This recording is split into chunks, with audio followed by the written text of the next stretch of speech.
Travel booking company OYO ने रविवार को चेक इन पॉलिसीज में बड़ा बदलाव किया है। अब कपल्स को होटल में चेक इन करने समय अपने रिश्ते का प्रमाण पत्र देना होगा। ये नई पॉलिसी ऑनलाइन और ऑफलाइन दोनों तरीके से बुकिंग पर लागू होगी। फिलहाल ये नियम मेरठ में ट्रायल के तौर पर लागू किया गया है और अब ऐसे में सवाल उठता है कि ओयो, जो अपनी सस्ती दरों और अनमैरिड कपल्स के लिए फ्रेंडली पॉलिसी के कारण फेमस हुआ था, अब अपनी पहचान बदलने की कोशिश क्यों कर रहा है? क्या ये कंपनी की नई रणनीति का हिस्सा है? नमस्कार, मेरा नाम है आयुषी और आप देख रहे हैं जनसत्ता। ओयो की यात्रा और बिजनेस मॉडल पर हम थोड़ी सी एक नजर डाल लेते हैं। ओयो की शुरुआत 2013 में रितेश अग्रवाल ने की थी। कंपनी का मुख्य ध्यान सस्ते होटल्स पर था जो छोटे शहरों में भी उपलब्ध थे। इसके साथ ही अनमैरिड कपल्स के लिए बिना किसी परेशानी के होटल बुकिंग भी इसकी खासियत बन गई। इसके बाद ओयो की पहचान देश भर में फैल गई और लोग होटल बुकिंग के बजाय सीधे ओयो बुक कर लेते हैं कहने लगे, जिसके बाद ओयो को लेकर कई सारे विवाद खड़े हुए और होटल से वीडियो लीक होने और अनमैरिड कपल्स की पॉलिसी को लेकर कई बार सवाल भी उठे। ऐसे में अब कंपनी अपनी इमेज बदलने की कोशिश कर रही है। वो अब खुद को परिवारों, छात्रों, बिजनेस ट्रिप्स और धार्मिक यात्राओं के लिए सुरक्षित और सहज विकल्प के रूप में पेश करना चाहती है। कंपनी ने अपनी ब्रांडिंग को भी इसी देश में आगे बढ़ाने का निर्णय लिया है। इसके जरिए ओयो का उद्देश्य अपनी विश्वसनीयता को मजबूत करना है।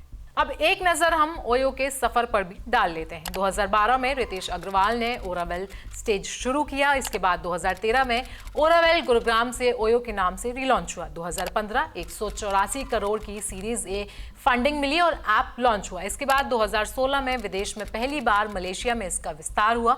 फिर 2018 में नेपाल में लॉन्च हुआ और यूके में भी इसकी शुरुआत हुई। 2019 में 75,000 करोड़ का वैल्यूएशन मिला और उसके बाद 2020 में 5 करोड़ ऐप डाउनलोड हुए। 2020 तक ओयो का नेटवर्क 80 देशों के 800 शहरों तक फैला हुआ था। कंपनी के 43,000 से अधिक होटल ब्रांड के तहत संचालित होते थे और इसके अलावा 2021 तक ओयो के ऐप को 100 मिलियन से अधिक लोगों ने भी डाउनलोड कर लिया था। कंपनी की रेवेन्यू में भी लगातार वृद्धि हुई और 2024 में पहली बार ओयो को मुनाफा हुआ।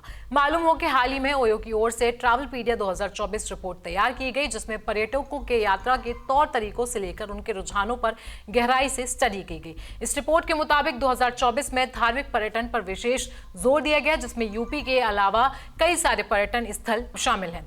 यह आंकड़ा ओयो के होटल में कराई गई बुकिंग के आधार पर की गई। यूपी में वाराणसी में काशी विश्वनाथ समेत अयोध्या, मथुरा और वृंदावन में भी भारी संख्या में पर्यटक आते थे। पिछले दिनों यूपी पर्यटन विभाग की ओर से भी एक रिपोर्ट जारी की गई, जिसके मुताबिक इस साल प्रदेश में रिकॉर्ड संख्या में पर्यटक पहुंचे, जिनमें अयोध्या पहुंचने वाले सबसे ज्यादा थे। देखा जाए तो ओयो ने अपनी रणनीति में बदलाव के संकेत पहले ही दे दिए थे, जब कंपनी ने पुलिस और होटल चेन्स के साथ मिलकर सेफ हॉस्पिटैलिटी पर सेमिनार को आयोजित किया और अनैतिक गतिविधियों में शामिल होटलों को भी ब्लैकलिस्ट कर दिया।